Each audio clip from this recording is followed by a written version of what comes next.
je reçois un message d'un pote à moi qui me dit Laouni, allume ton PC, va regarder l'interview de Booba. Et là, en allumant mon PC, ben, j'étais mort. Je me suis rendu compte à quel point l'homme pouvait être mythomane. Écoutez bien l'histoire. J'étais dans mon building, parce qu'on habite dans le même building, moi et Booba. On s'est croisés en voiture, il a fait demi-tour, il est venu me voir. Il a baissé sa vitre, il m'a dit « Wesh Robeux ». C'est moi qui lui ai dit « Viens, on sort dehors ». Lui il me dit « Ok ». Il va, il m'attend devant. Ensuite, moi, je vais le rejoindre devant, et c'est moi encore qui lui dis « C'est quoi ces histoires de clash ?» Et c'est là que lui commence à s'emporter. Il me dit « Comment ça, ces histoires de clash? C'est toi qui m'envoies des pics sur des morceaux, tu me clashes. » Je lui ai dit « Écoute Booba, ce clash n'était pas pour toi. C'était juste une punchline dans une chanson. C'est une longue histoire, c'était pas pour toi. » Et il me dit « Si, tout le monde sait que c'est pour moi, nanana, nanana, toute mon équipe me le dit, tout le monde. » Je lui ai dit « Écoute Booba, ce clash n'était pas pour toi. » Et il me dit « Alors pourquoi t'as pas démenti ?» Je lui ai dit « Écoute, quand j'allais avoir des interviews pour la sortie de mon disque, quand on m'aurait posé la question, et on me l'aurait posé, j'aurais dit « Écoutez, moi j'ai rien contre Booba.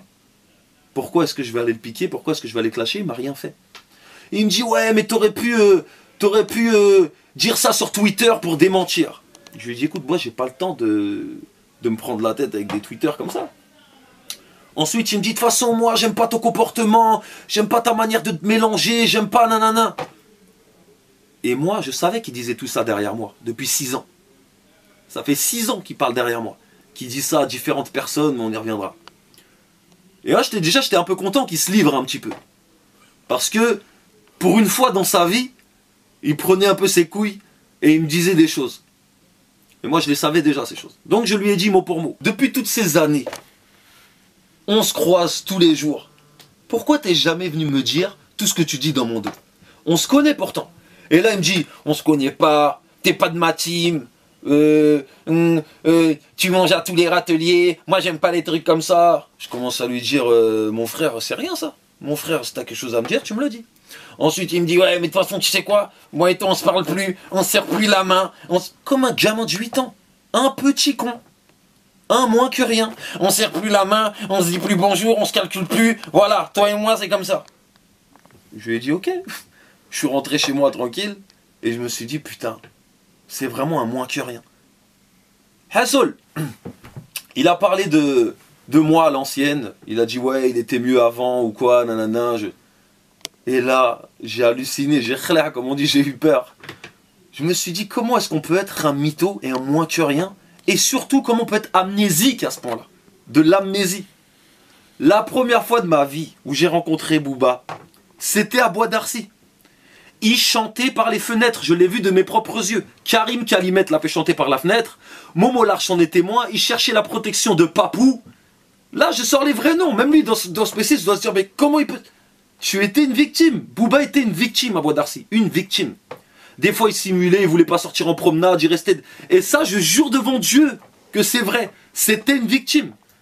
À l'époque, j'étais à Bois d'Arcy pour cambriolage, séquestration, vol en réunion. On était 8 à tomber. On était des vrais mecs du terre-terre, on n'en avait rien à battre. On faisait nos conneries. On se retrouvait en prison parce qu'on n'avait pas le choix. Booba fait exprès de se retrouver en prison parce que tu peux pas faire un taxi basket. Tu peux pas. Et te retrouver en prison à Bois d'Arcy pour 1 an ou je sais pas quoi. Hassol, j'ai flairé un peu le truc, en vrai, depuis longtemps j'ai flairé. Mais j'aimais bien Booba, parce qu'il rappait bien, c'était Booba de lunatique, c'était à la kiss. Mais il m'a vraiment déçu. Parce que quand on est rentré à Bois d'Arcy en 98, on est tous ressortis en hommes. On est rentrés comme des bonhommes, on est ressortis comme des bonhommes.